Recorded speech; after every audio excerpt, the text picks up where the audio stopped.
الحمد لله نحمده ونستعينه ونستغفره ونؤمن به ونتوكل عليه ونعوذ بالله من شرور أنفسنا ومن سيئات أعمالنا من يهده الله فلا مضل له ومن يضلله فلا هادي له اللهم صل على سيدنا محمد في أفضل كلامنا اللهم صل على سيدنا محمد في أوسط كلامنا اللهم صل على سيدنا محمد في آخر كلامنا قال الله تبارك وتعالى في القرآن المجيد إنك لعلى خلق عظيم وقال النبي عليه الصلاة والسلام سيد القوم خادمهم أو كما قال عليه الصلاة والسلام عزیزان مکرم محترم بزرگوں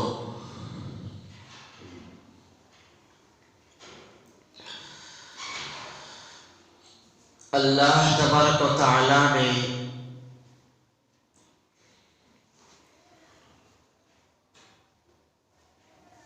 ہم سب کو انسان بنایا ہے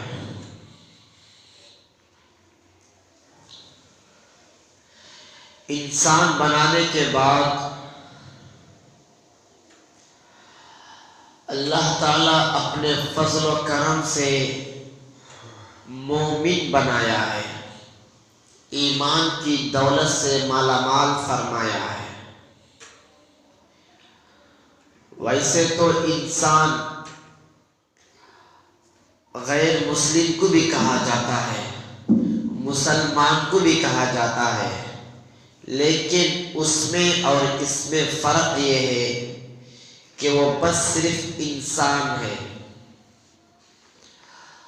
اللہ تعالیٰ ان کو ایمان کی دولت عطا نہیں کیا ہے ہم کو اللہ تبارک و تعالی اپنے فضل و کرم سے ایمان کی دولت سے مالا مال فرمایا ہے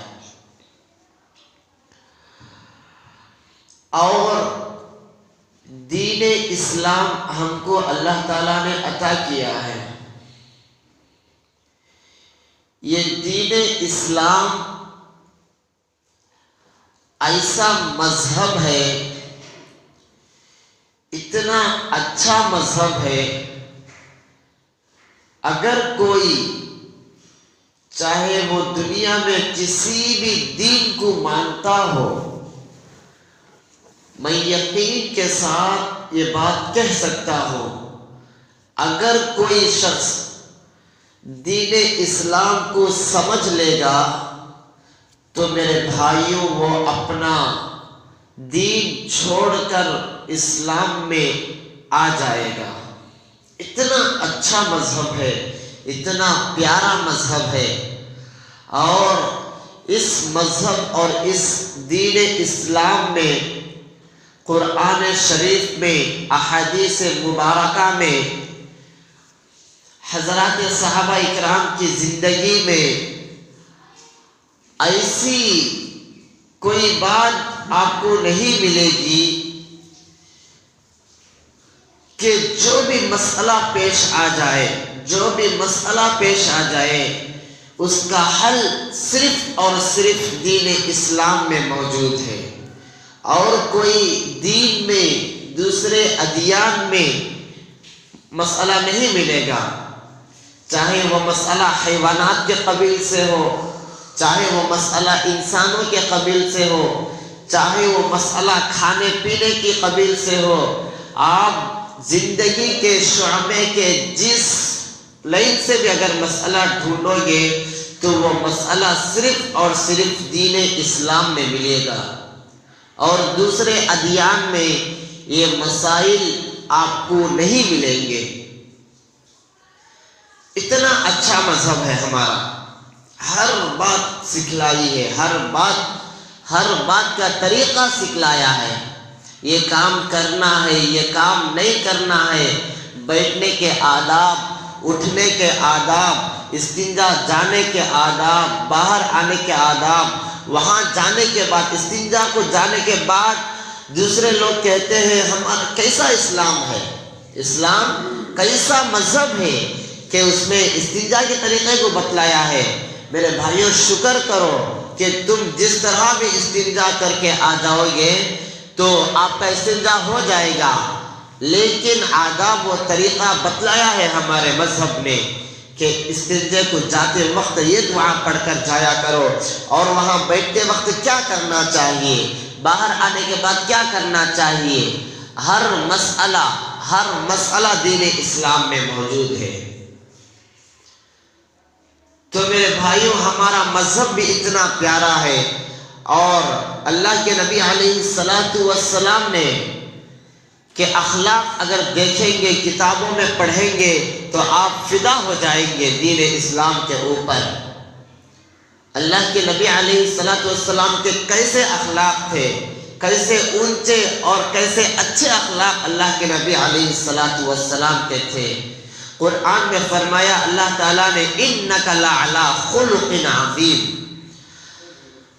سارا کا سارا قرآن نبی کریم صلی اللہ علیہ وسلم کے اخلاق پر موجود ہے۔ اگر اللہ کے نبی علیہ السلام کے اخلاق ڈھونڈو گے تو قرآن میں مل جائیں گے، اور آپ کے اخلاق سے اور آپ کے معاشرت میں اللہ کے نبی علیہ السلام کے دور میں جن صحابہ اکرام نے اللہ کے نبی علیہ السلام کی صحبت اٹھائی ہے، ان کے اخلاق پر کیا کہنے، ان کے اخلاق پر ہمارے جانیں قربان ہو جائے۔ صحابہ اکرام رضوان اللہ علیہم اجمعین کے اخلاق پر میرے بھائیوں، وقت کا خلیفہ ہے، وقت کا بادشاہ ہے، لیکن غیروں کی، اپنوں کی خدمت کرتا ہے۔ آج ہم اپنے زندگی میں ٹٹول کر دیکھ لیں، اگر تھوڑا سا مال ہمارے پاس آ گیا تو ہم اپنوں میں اٹھنا بیٹھنا چھوڑ دیتے ہیں، الگ سے رہنا چاہتے ہیں۔ اگر تھوڑا سا مال اگر آ گیا تو میرے بھائیوں، حضرات صحابہ اکرام کی زندگی میں اگر دیکھیں گے تو وقت کا بادشاہ ہے، وقت کا خلیفہ ہے، امیر المؤمنین ہے، لیکن بڑھیا کی خدمت کرتا ہوا نظر آ رہا ہے۔ ایک مرتبہ حضرت عمر فاروق رضی اللہ عنہ حضرت ابو بکر صدیق رضی اللہ عنہ کی خدمت میں حاضر ہوتے ہیں۔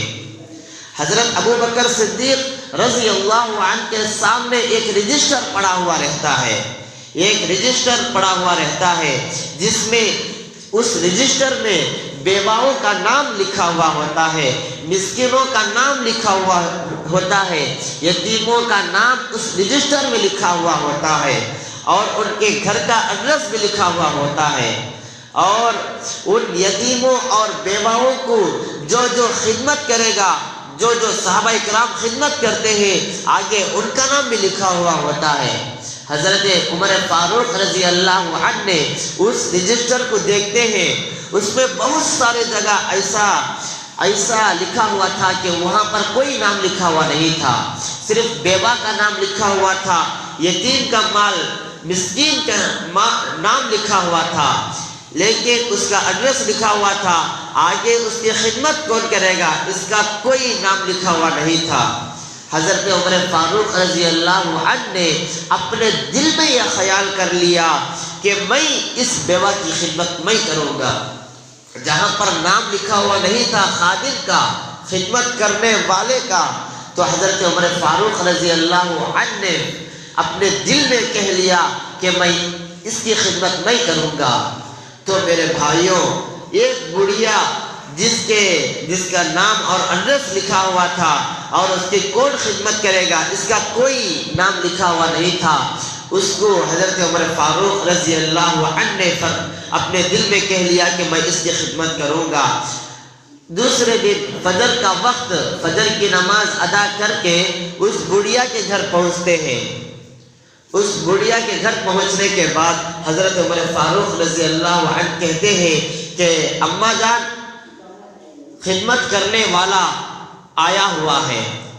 دروازے پر دستک دے کر کہتے ہیں کہ خدمت کرنے والا آیا ہوا ہے۔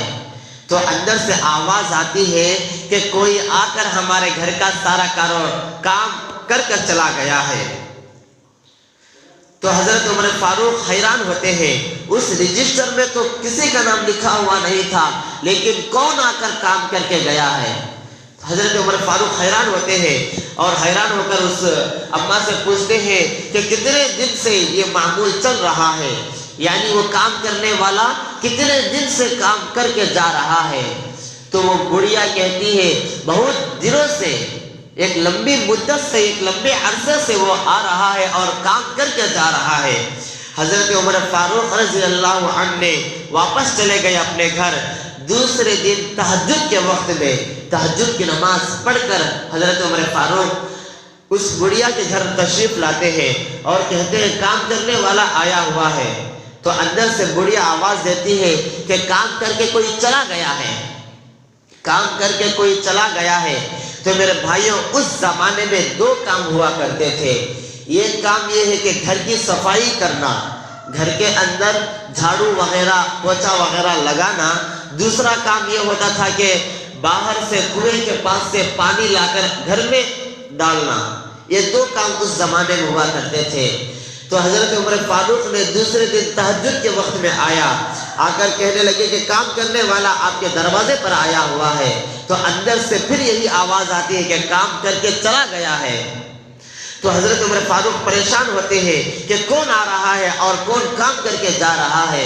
تو تیسرے دن میں حضرت عمر فاروق رضی اللہ عنہ نے تمام رات جاگ کر صرف عشاء کی نماز پڑھنے کے بعد ایک جگہ بیٹھ جاتے ہیں کہ یہ معلوم کرے کہ کون آتا ہے اور کون کام کر کے جا رہا ہے۔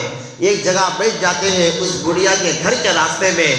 تو دیکھتے ہیں کہ آدھی رات میں ایک آدمی چادر اوڑھ کر جا رہا ہے، ایک آدمی چادر اوڑھ کر جا رہا ہے، جس کے پیر میں چپل بھی نہیں ہے، جوتا بھی نہیں ہے۔ وہ آدمی جا کر حضرت اس بڑھیا کے گھر میں سارا صفایا وغیرہ کر کے اور باہر کا پانی اندر منتقل کر کے اندر پانی ڈال کر واپس جانے لگتا ہے۔ تو اس وقت حضرت عمر پکڑ لیتے ہیں، پکڑ کر کہتے ہیں تم کون ہو؟ تو آواز آتی ہے، سیدنا صدیق اکبر رضی اللہ عنہ کی آواز آتی ہے۔ میرے بھائیوں، سیدنا صدیق اکبر رضی اللہ عنہ یہ وہ آدمی ہے کہ افضل الانبیاء بعد البشر ہے۔ ہمارا عقیدہ اور ہمارا ایمان ہے کہ تمام انبیاء کے بعد سب سے افضل اور سب سے اعلیٰ اگر کوئی انسان اور مرد مجاہد ہے تو وہ سیدنا صدیق اکبر رضی اللہ عنہ ہے۔ حضور اکرم صلی اللہ علیہ وسلم کی وفات کے بعد خلیفہ اول حضرت ابو بکر صدیق رضی اللہ عنہ ہے۔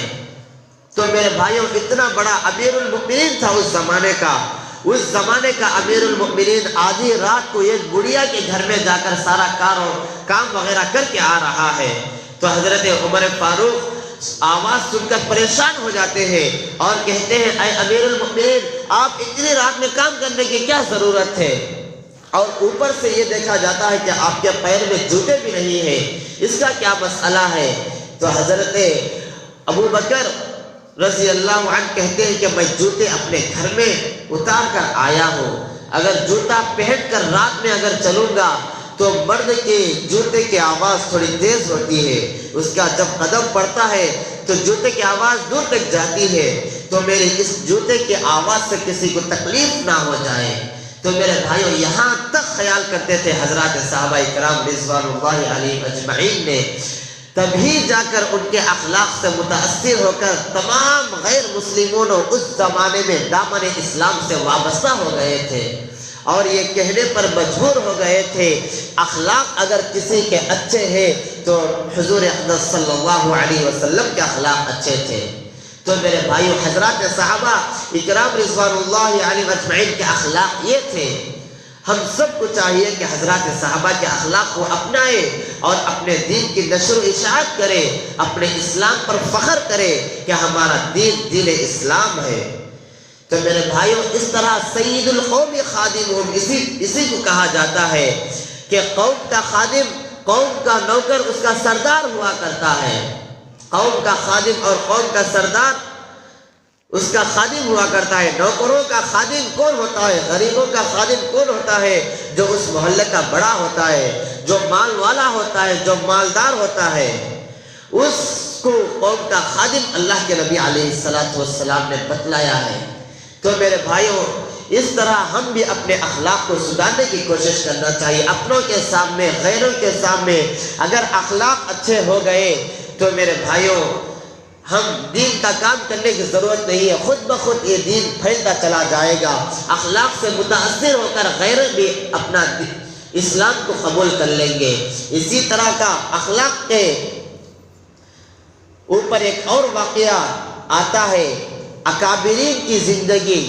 اکابرین جو اولیاء اللہ والے ہوتے ہیں، ان کی زندگی بھی اللہ کے نبی علیہ السلام اور حضرات صحابہ اکرام رضوان اللہ علیہم اجمعین کا عکس جمیل ہوا کرتی ہے۔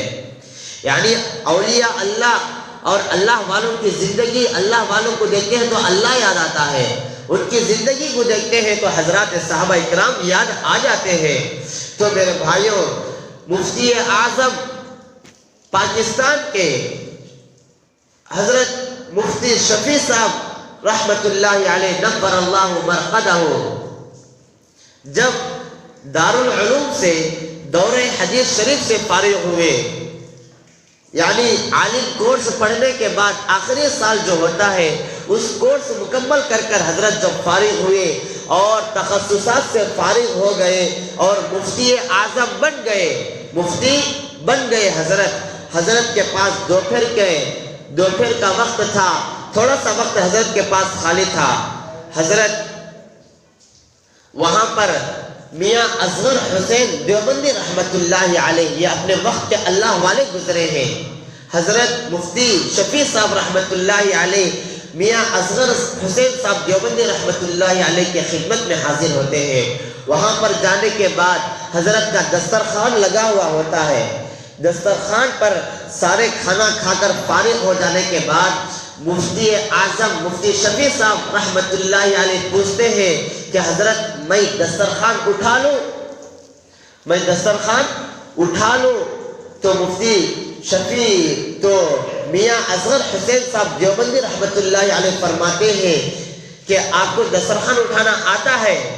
کس کو پوچھ رہے ہیں؟ مفتی صاحب کو پوچھ رہے ہیں، اصغر حسین دیوبندی رحمت اللہ علیہ، کہ آپ کو دسترخوان اٹھانا آتا ہے؟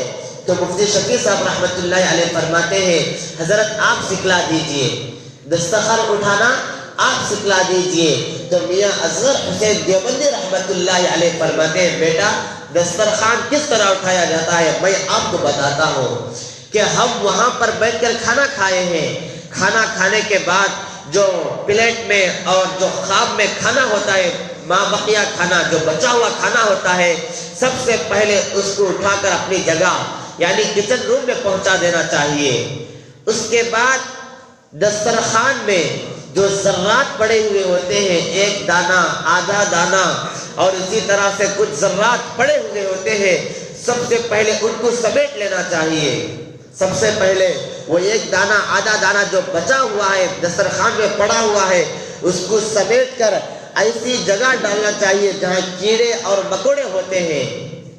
وہاں پر جانے کے بعد اس کو وہاں پر رکھ دینا چاہیے جہاں کیڑے مکوڑے ہوتے ہیں۔ ان ذرات کو، چھوٹے چھوٹے دانوں کو، کھانے کے دانوں کو جن کو کھانا نہیں کھایا جاتا ہے، ان دانوں کو اٹھا کر ایسے جگہ رکھنا چاہیے جہاں کیڑے اور مکوڑے ہوتے ہیں، تاکہ ان کو وہ استعمال کر لے اور وہ کھا لے، وہ ان کی غذا بن جائے۔ اس کے بعد یہ کرنا چاہیے کہ اگر آپ کوئی چیز کھائے ہیں، مثال کے طور پر آم کھائے ہیں یا تربوز وغیرہ کھائے ہوئے ہیں، تو ان چھلکوں کو اٹھا کر ایک جگہ نہیں رکھنا چاہیے، گلیوں میں ایک جگہ نہیں ڈالنا چاہیے، اس لیے کہ گلیوں میں بہت سارے غریب بھی ہوتے ہیں جو اس وقت آم کھانے کی طاقت نہیں رکھ سکتے ہیں، اس کا ریٹ بڑا ہوا ہوتا ہے۔ اگر آپ گلیوں میں ڈال دیں گے ایک جگہ پر، تو جو چھوٹے چھوٹے بچے گلیوں میں کھیلتے ہیں وہ بچوں کی نظر آپ کے چھلکوں کے اوپر پڑے گی، اور پڑھنے کے بعد ان کے دل میں بھی افسوس ہوگا، کاش ہمارے ابو کے پاس بھی اگر پیسے ہوتے تو ہم کو بھی آم لا کر کھلاتے، اور ان کے دل میں جو چوٹ لگے گی، جو تکلیف پہنچے گی، تو اس کا بھی خیال رکھنا چاہیے۔ تو کہتے ہیں کہ ان چھلکوں کو یا تو ایسا کرو کسی جانور کو کھلا دو، اگر جانور موجود نہیں ہے تو کسی ایسی دور جگہ پھینک دو جہاں چھوٹے بچوں کے اور کم استطاعت رکھنے والے، جن کے جو غریب لوگ رہتے ہیں، ان کی نظر نہ پہنچے، ایسی جگہ ڈالنا چاہیے ان چھلکوں کو۔ اور جو ہڈی وغیرہ گوشت کھانے کے بعد ہڈی وغیرہ رہتے ہیں، ان کو ایک جگہ جمع کر کے ایک تھیلی میں، ایک پلیٹ میں ایسی جگہ ڈالنا چاہیے جہاں کتے اور بلی آ کر کھا سکتے ہیں آرام سے۔ تو میرے بھائیوں، ایسا ہماری زندگی کا پورا دین اگر بنانا چاہے تو ہم اپنی زندگی کو دین بنا سکتے ہیں۔ یہ صرف ہم کو یہ نعمت حاصل ہوئی ہے۔ اگر آپ غیروں کو جا کر کہیں دیں گے آپ کی پوری زندگی دین بنا لے تو وہ نہیں بنا سکیں گے۔ یہ مسلمانوں کو اللہ تعالیٰ نے آفر دیا ہے کہ ہم اپنی پوری زندگی دین اگر بنانا چاہے تو بنا سکتے ہیں۔ تو میاں اصغر حسین صاحب دیوبندی رحمت اللہ علیہ نے مفتی شفیع صاحب رحمت اللہ علیہ کو یہ دسترخوان اٹھانے کا طریقہ سکھلایا ہے۔ دیکھیں کتنا پیارا طریقہ ہے۔ اگر ہم بھی اپنی عورتوں کو دسترخوان اٹھانے کا طریقہ اور سلیقہ سکھلائیں تو ہمارا گھر بھی مہذب بنے گا، ہمارے گھر میں بھی دینداری کا ماحول پیدا ہو جائے گا۔ تو اسی واقعے میں یہ بھی لکھا ہوا ہے کہ حضرت مفتی شفیع صاحب رحمت اللہ علیہ عشاء کی نماز سے فارغ ہوئے اور میاں اصغر حسین صاحب دیوبندی رحمت اللہ علیہ دونوں حضرت ساتھ چل رہے ہیں، اپنے گھر کو روانہ ہو رہے ہیں۔ تو راستے میں میاں اصغر صاحب حسین دیوبندی رحمت اللہ علیہ ایک کام کرتے ہیں جس کو مفتی شفیع صاحب رحمت اللہ علیہ بولتے ہیں کہ ہم پریشان ہو گئے اس کام سے۔ وہ کام کیا ہے؟ میاں اصغر حسین صاحب دیوبندی رحمت اللہ علیہ راستے سے چلتے ہوئے یہ گھر آیا، اس سے پہلے حضرت اپنے جوتے نکال لیے، اپنے جوتے نکال کر ہاتھ میں پکڑ لیے۔ اس کے بعد 30 یا 40 قدم آگے بڑھنے کے بعد میاں اصغر حسین صاحب دیوبندی رحمت اللہ علیہ اپنے جوتوں کو پہن لیا۔ اس وقت مفتی شفیع صاحب رحمت اللہ علیہ حضرت سے پوچھتے ہیں کہ حضرت آپ یہ کام کیے ہیں، اس کا کرنے کی کیا وجہ ہے؟ آپ جوتے اتارے ہیں لیکن کچھ دور جانے کے بعد آپ نے جوتے پھر پہن لیے ہیں، اس کی کیا وجہ ہے؟ تو میاں اصغر حسین دیوبندی رحمت اللہ علیہ فرماتے ہیں کہ میں جہاں سے ننگے پاؤں برہنہ پاؤں چل کر آیا ہوں اپنے ہاتھ میں جوتے لے کر، وہاں پر ایک عورت کا گھر ہے، وہاں پر ایک عورت کا گھر ہے، اور وہ عورت جب جوانی میں تھی تو اس وقت بہت حسین و جمیل تھی، اس کا کوئی پیشہ نہیں تھا، اس کا پیشہ صرف یہی تھا کہ اپنی عزت کو فروخت کرنا، اپنے جسم کو فروخت کرنا، اپنے جسم کو بیچنا، اپنی عزت کو بیچنا۔ اور وہ عورت بدکار اور فاسقہ فاجرہ عورت تھی، یعنی اس کا پیشہ ہی گناہ کرنے کا تھا۔ تو مفتی شفیع صاحب رحمت اللہ علیہ فرماتے ہیں ٹھیک ہے حضرت، اس میں آپ جو کام کیے ہیں اس سے اس کا کیا لینا دینا ہے؟ تو مفتی شفیع صاحب رحمت اللہ علیہ فرماتے ہیں کہ اس وقت اس کا کاروبار اور جو وہ اپنا جسم بیچتی تھی، فروخت کرتی تھی، اچھا چل رہا تھا، لیکن اب اس کی عمر کم ہو گئی ہے اور وہ بوڑھی ہو گئی ہے۔ عمر زیادہ ہونے کی وجہ سے اب اس کے پاس کوئی مرد نہیں جا رہے ہیں، کوئی بھی اس کے پاس نہیں جا رہا ہے۔ اگر میں اس وقت اس کے گھر کے سامنے سے اگر جوتے پہن کر چلوں گا تو اس کے دل میں یہ خیال آئے گا کہ میرے گھر کی طرف کوئی آ رہا ہے۔ میاں اصغر حسین دیوبندی رحمت اللہ علیہ فرماتے ہیں اگر میں اس وقت جوتے پہن کر چلوں گا میرے جوتوں کی آہٹ کی آواز اس کے کان میں پڑے گی اور اس کے دل میں یہ تصور اور تخیل پیدا ہو جائے گا کہ میرے گھر کی طرف کوئی آ رہا ہے، تو میں اس کے گھر کی، اس کے دل میں جو خیال پیدا ہوگا اور پھر نہ جانے کی وجہ سے اس کے دل میں جو تکلیف ہوگی، اس تکلیف کو بھی میں برداشت نہیں کر سکتا۔ تو میرے بھائیوں، ایک فاسقہ اور فاجرہ عورت کو تکلیف دینا بھی ہمارے اکابرین اور اللہ والے برداشت نہیں کر سکتے تھے، جہاں تک ہو سکے دوسروں کو تکلیف دینے سے بچتے تھے۔ حدیث شریف میں صاف آتا ہے، صرف 5 وقت کی نماز پڑھ لینا کافی نہیں ہے، چہروں پر داڑھی کو سجا لینا کافی نہیں ہے، اور اپنے گھروں میں دین کو یہ کر لینا، زندگی کے ہر شعبے میں اگر دین کو داخل ہو گئے تو اس وقت کامل مومن بنو گے، کامل مسلمان بنو گے۔ اللہ کے نبی علیہ السلام صاف فرماتے ہیں، لا یؤمن احدکم حتی اکون احب الیہ من والدہ وولدہ والناس اجمعین۔ اللہ کے نبی علیہ السلام دوسری حدیث شریف میں فرماتے ہیں، اگر آپ کے ہاتھ اور پیر سے دوسرا مسلمان محفوظ نہیں رہے گا، جب تک تم کامل مسلمان نہیں بن سکو گے۔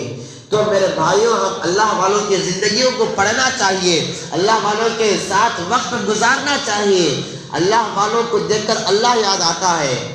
تو میرے بھائیوں، اللہ سے دعا کریں کہ اللہ تعالی ہم سب کو دوسروں کا احسان جتانے کی اور دوسروں کا احسان ادا کرنے کی توفیق عطا فرمائے، اور اللہ والوں سے سچی محبت عطا فرمائے، اور ان کے ساتھ وقت گزارنے کی توفیق عطا فرمائے۔